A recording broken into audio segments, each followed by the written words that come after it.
Découvrez le podcast Déraciner des ailes pour s'envoler, s'enraciner.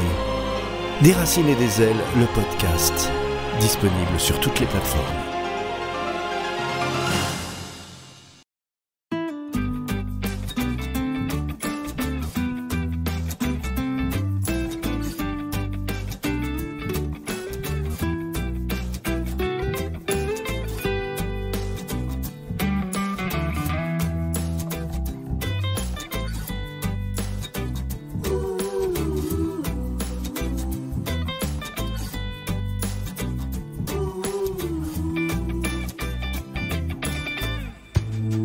La Namibie, ce n'est pas vraiment un endroit où l'on va tous les jours. Les trains y sont plutôt rares. Seulement quelques lignes disparates prennent des voyageurs. À peine arrivé, je sens que mon voyage sur les rails va plus relever du safari que du transport en commun.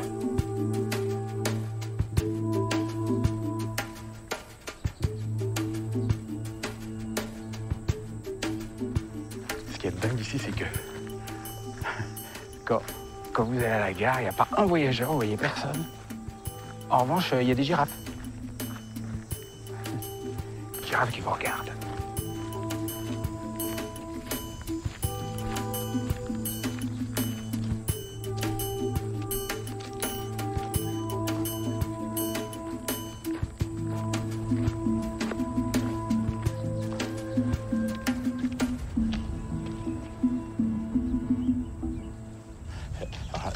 J'adore ça. Ça, c'est vraiment mes gares préférées. En fait, il n'y a rien. Déjà, je suis même pas sûr que ce soit vraiment la gare, mais je pense parce qu'il y a un panneau là-bas avec un nom de lieu perdu dans les broussailles. Et il n'y a que des bruits d'animaux. Pas de passagers, personne, rien. Et ça c'est le top de la gare.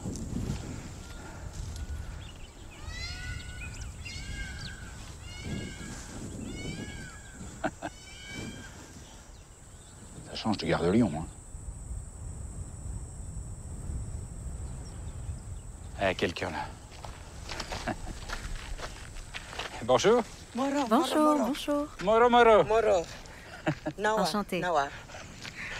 Et disons, il faut savoir que c'est une gare ici. Il n'y a personne, mais il va s'arrêter le train. Bien sûr, le train va s'arrêter. C'est sûr? Il s'arrête toujours ici, ne t'inquiète pas. Mais il est un peu... Il devait passer à quelle heure ce train? Normalement, il arrive entre 7h et 8h. Mais aujourd'hui, il est en retard. Le train doit arriver entre 7h et 8h, mais on ne sait pas plus précisément. Non, le train n'arrive jamais à une heure précise. Disons que c'est variable. Et là, il est presque 8h. Donc là, il n'est pas encore vraiment en retard. C'est ça. La plupart du temps, il arrive entre 7 et 8 heures. Parfois, il est très en retard. Ça dépend. Il faut savoir qu'ici, les trains ne transportent pas que des passagers. En fait, il y a beaucoup de marchandises, des wagons de fret, c'est compliqué. Et au milieu, un wagon ou deux pour les passagers. C'est comme ça que ça marche ici. Donc s'il y a des trucs à charger en plus, ça retarde le train. Exactement. S'il y a de la marchandise en plus à charger, cela va forcément retarder notre train. Il n'y a plus qu'à attendre. Et c'est pas dangereux d'attendre ici parce qu'il y a des animaux sauvages partout? Je pense qu'il y a eu 1 ou 2 accidents avec des rhinocéros, enfin des petits rhinocéros. Des rhinocéros? Oui, les petits. Ici? Oui, on les appelle bosphères, des bosphères. Alors bien, là, vous êtes en train de me dire qu'on est en train d'attendre un train qui va arriver Dieu sait quand, à un endroit où peuvent passer des rhinocéros. Il y a aussi des lions là-bas. Il y a des lions? Oui, mais ils sont plus loin. Ils ne viennent jamais ici, ne vous inquiétez pas. Le train va arriver, il va nous emmener, il n'y a pas de souci. Ah bon? Mais oui. Et puis les lions, ils ont peur du rouge en général, non? J'espère. Et s'ils ont peur de ça, je leur jetterai au visage. Et je partirai en courant. Bon. Eh ben, on est bien là, hein?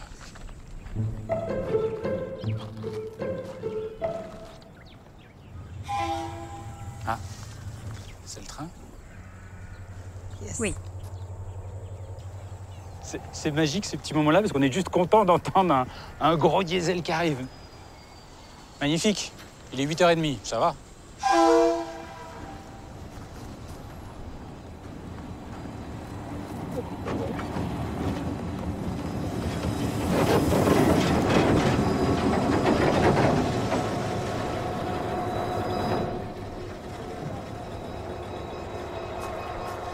Ah oui, et c'est plus fret que passager. Parce qu'en fait, il y a 1, 2, 3, 4, 5, 6, 7, 8... et à peu près 9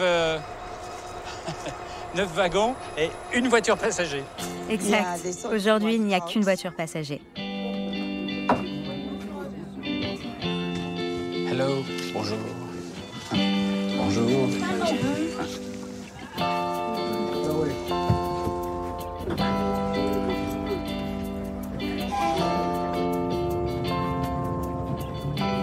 Bon, ça y est, on est parti.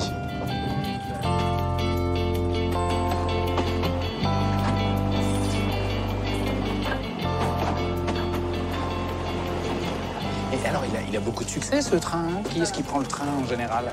La plupart du temps, ce sont des jeunes, des étudiants et surtout des mamans avec leurs enfants. Ou des gens qui n'ont pas de voiture. Pourquoi? Parce qu'ici, voyager en voiture, c'est très dangereux. Les gens conduisent vite et mal. Il y a beaucoup d'accidents. Le train est plus sûr, pas de danger. On arrivera à destination.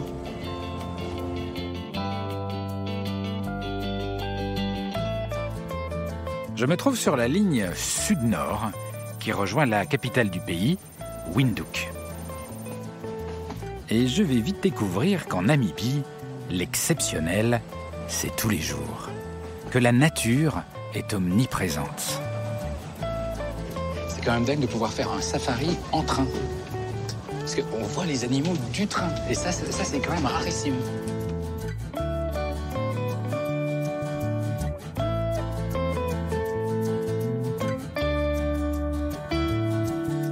Les animaux font tout simplement partie de la vie quotidienne. Parfois les girafes, les lions et les antilopes de tout poil. Et très souvent, les babouins. Les babouins qui n'ont pas toujours bonne réputation. Ici, quand on parle des babouins, c'est souvent en les traitant de sales voleurs, plus ou moins agressifs. J'ai entendu dire que non loin de la capitale, il y avait pour eux un sanctuaire. J'ai décidé de descendre du train pour aller voir cet endroit où sont recueillis les jeunes babouins orphelins. Il y aurait là-bas un homme qui les chérit et qui est pour eux comme un papa. Pardon? Oh. Je vais aller là-bas. Bonjour. Bonjour. Je peux venir? Oui, tu peux venir. Il n'est pas dangereux? Non, ils ne sont pas dangereux. Ce sont des petits. Ah bon? Mais parce que on m'a toujours dit que ça mordait et que c'était pas très gentil les babouins. S'ils t'aiment bien, c'est bon. Mais ils peuvent être de mauvais poils. Ah bon? Et alors comment on sait s'ils vous aiment ou pas? Si tu restes près de moi, ils ne te feront rien.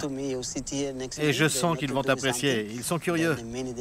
Ah oui, ils vont m'aimer? Oui. Ah bon, très bien. Comment je lui dis bonjour?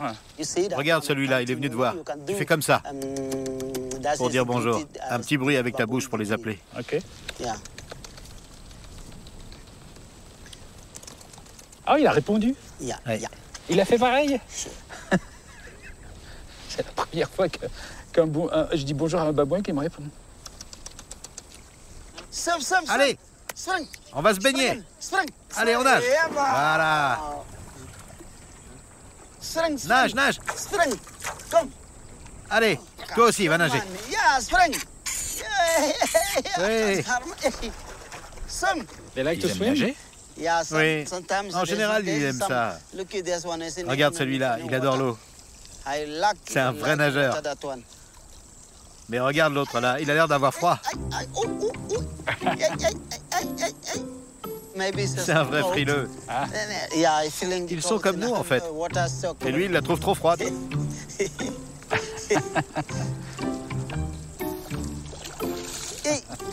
Il sort. Il est vraiment frileux celui-là.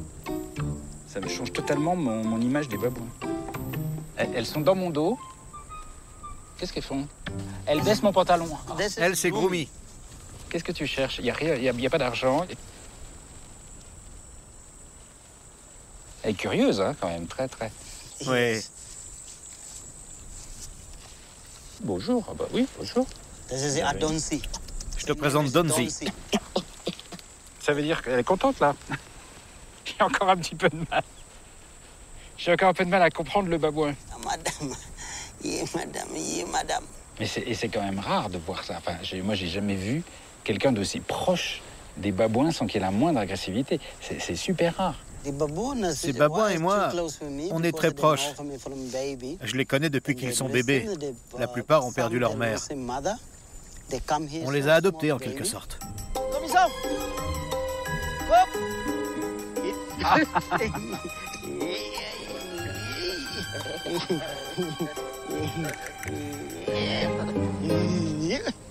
Il y a beaucoup de babouins en Namibie? Oui, Partout. il y en a partout.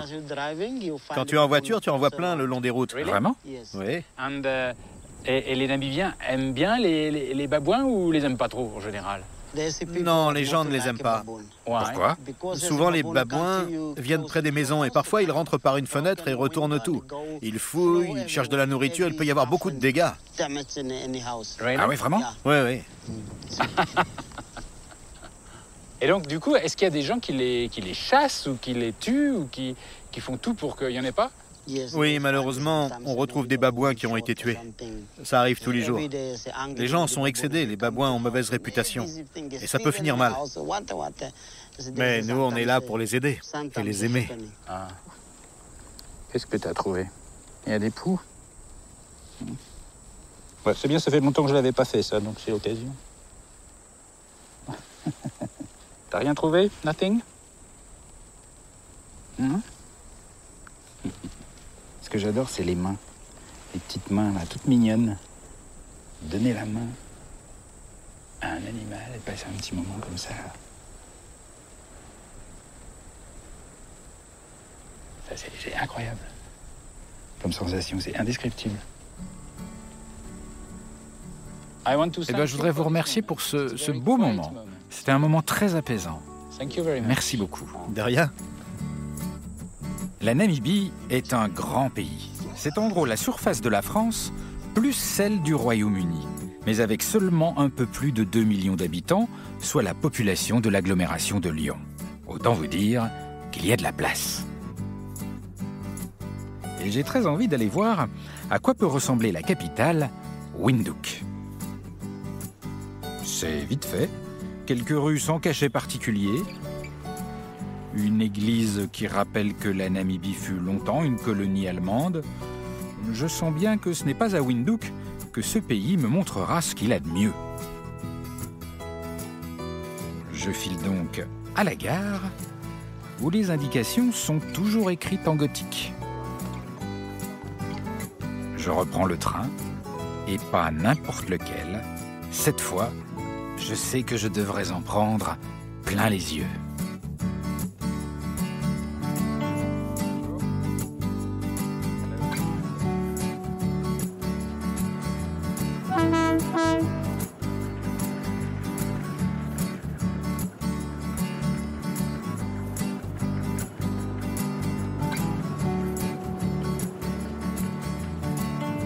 Et il n'y a plus beaucoup de pays dans le monde où on peut faire ça. Comme ça. Hop, passer la tête et avoir l'air chaud qui vous caresse le visage comme ça. On l'a oublié, mais c'est très agréable. Très. Et heureusement que c'est agréable, car 9 heures de train m'attendent. 9 heures, plus ou moins, pour rejoindre l'ouest du pays.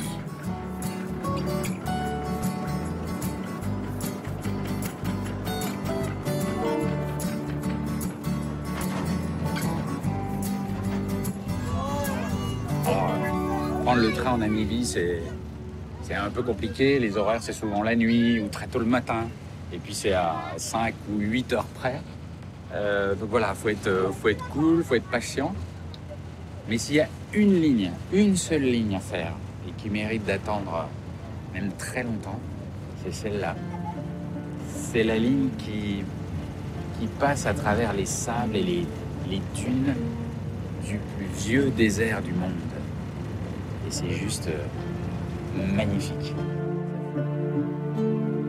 Le désert du Namib. En langue nama, cela signifie le pays où il n'y a rien. C'est sublime, sublime. C'est même c'est hypnotisant. C'est quand même extraordinaire de pouvoir vivre le désert comme ça. C'est un désert pur, il n'y a que du sable et des dunes, pas de route, rien. C'est incroyable de voir le vivre en train. Parce que normalement c'est en 4x4 ou en chameau. C'est vraiment... C'est un sacré voyage.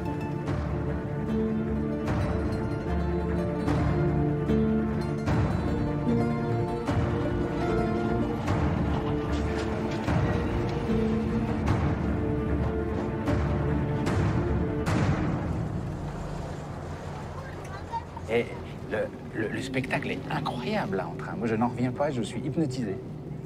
Vraiment? Yes. Oui. Je suis tellement habituée à ce décor. Ça ne me fait plus aucun effet. Je viens de la côte, je vois ça tous les jours. Donc pour vous c'est le quotidien, rien de spécial. Non, rien. C'est banal, très banal. C'est ça que j'adore dans le voyage. C'est que l'extraordinaire pour l'un n'est pas le fantastique pour l'autre. Alors, si pour vous ça c'est banal, vous, qu'est-ce que vous rêveriez de voir depuis un train, comme genre de paysage? Les côtes de la Méditerranée. Du vert partout et de l'eau. Pas de l'eau de mer, non, de l'eau douce. Et donc, si vous voyez du train un paysage vert avec des vaches, par exemple, ça, ce serait fantastique pour vous? Ce serait extraordinaire. Ce serait fantastique. J'adorerais voir ça.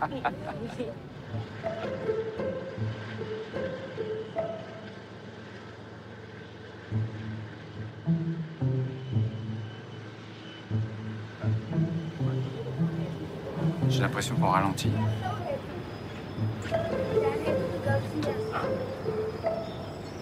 C'est bien de se permettre de regarder le paysage.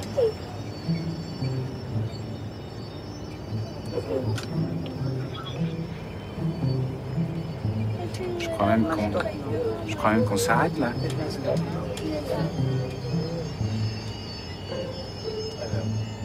Et vous savez pourquoi on s'arrête en plein désert comme ça? Il doit y avoir un problème avec le sable. Le train doit s'arrêter pour pouvoir désensabler les rails. Ah, Ça arrive. et donc le train s'arrête régulièrement comme ça pour que les rails soient nettoyés? Oui, et ça peut prendre un peu de temps. Ok, je vais voir. I'm gonna check.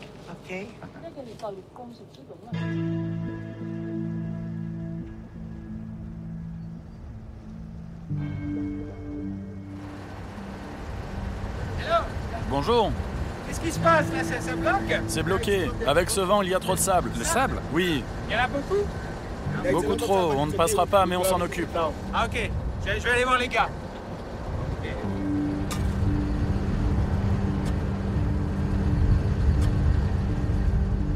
Oh, dis donc. Ils sont à fond. Et c'est vrai qu'il y a du vent. Et visiblement, c'est le vent qui amène le sable. Bonjour. Allô. Bonjour. Comment ça va? Très bien, merci. Ah bah dis donc, vous avez un sacré boulot. Hello, bonjour. Et tout ça, ça suffit à bloquer le train? Oui, et ça peut même le faire dérailler. Juste ça, ça peut tout bloquer. Et c'est pour ça qu'on dégage le sable. Et pourquoi il y a du sable tout à coup là et pas ailleurs? C'est le vent du désert qui ramène le sable des dunes. Et quand il s'accumule comme ici, il finit par bloquer les voies. Mais alors, ce que j'ai pas compris, c'est vous apparaissez d'où? On nous contacte par radio pour nous dire où se trouve le sable, par exemple au kilomètre 10, 20 ou 100, et on y va pour faire notre boulot. Ah ok, donc vous êtes en attente quelque part, vous avez j'imagine une base, et vous êtes prêt à bondir 24 heures sur 24? Normalement, on le fait la veille pour entretenir. Mais s'il y a beaucoup de vent comme aujourd'hui ou une tempête, il faut constamment surveiller le parcours et intervenir un peu partout.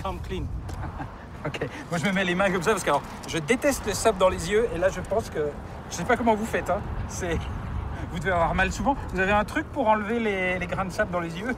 Non, c'est normal pour nous. Tu sais, on fait ce travail tous les jours. Et quand tu as l'habitude, les larmes coulent et te nettoient les yeux facilement. Vraiment? Ça nous gêne pas. Ah, dis donc, parce que moi, je déteste ça. Moi, du sable dans les yeux, c'est ma terreur. Vous savez, c'est un travail plutôt difficile. Yes. C'est pas un travail pour tout le monde. Vous devez supporter la chaleur, tout ce sable. C'est pas facile. Mais il faut bien que quelqu'un le fasse, non? Mais vous êtes vraiment courageux. Ok, ben merci beaucoup. Et bravo, moi je vous admire parce que ça doit pas être marrant tous les jours. Franchement, vous êtes super. Thank you very much. Merci beaucoup. Bye bye. Au revoir. Bye. Oh, le sable. Thank you. Bye. Bon courage. Ciao.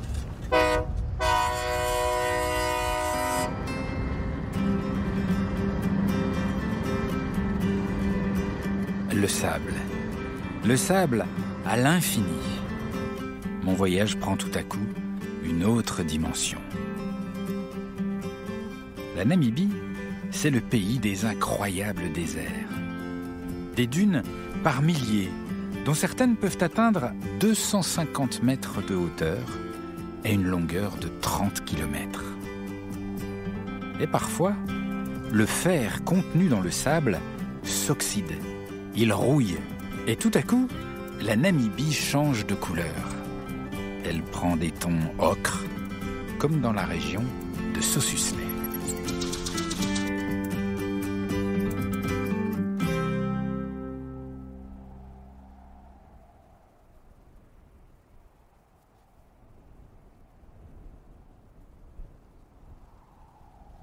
Quel endroit! Quel endroit, mais extraordinaire, vraiment. C'est fabuleux. Il n'y a pas beaucoup d'endroits comme ça sur la planète. Avec la sensation de marcher sur Mars. En fait, c'est pas lunaire, c'est martien.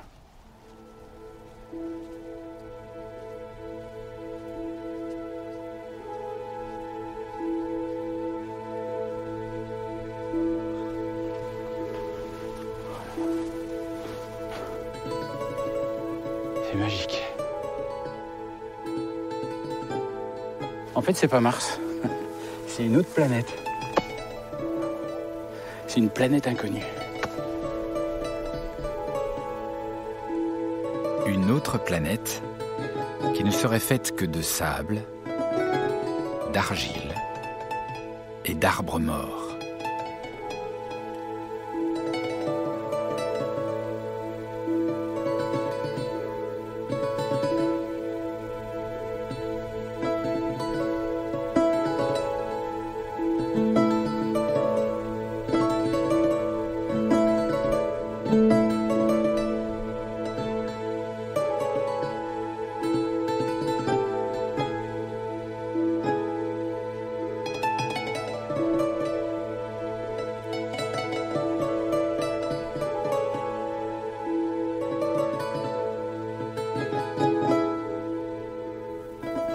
Est dingue. En fait, on dirait une œuvre d'artiste. Vous savez, ça fait partie de ces rares lieux où vous avez tout à coup cette petite inquiétude qui vient en vous, qui vous dit « Ah, je vais pas réussir à l'apprécier totalement. Il me faudrait du temps. Il faudrait que je reste là des jours. »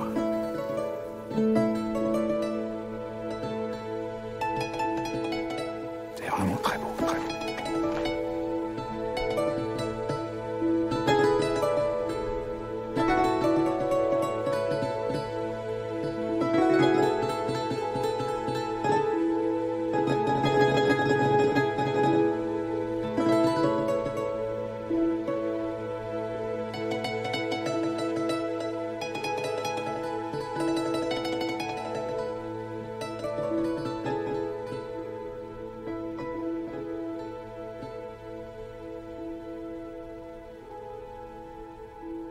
Alors pour donner naissance à un lieu pareil, il faut une histoire folle.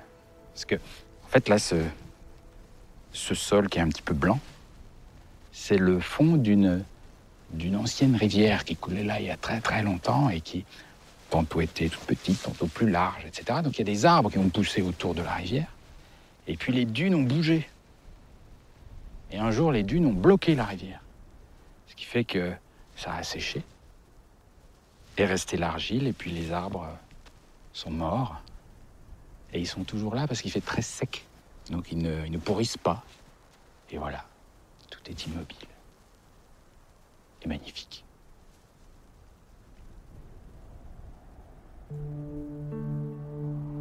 On dit souvent que dans le désert, il n'y a rien.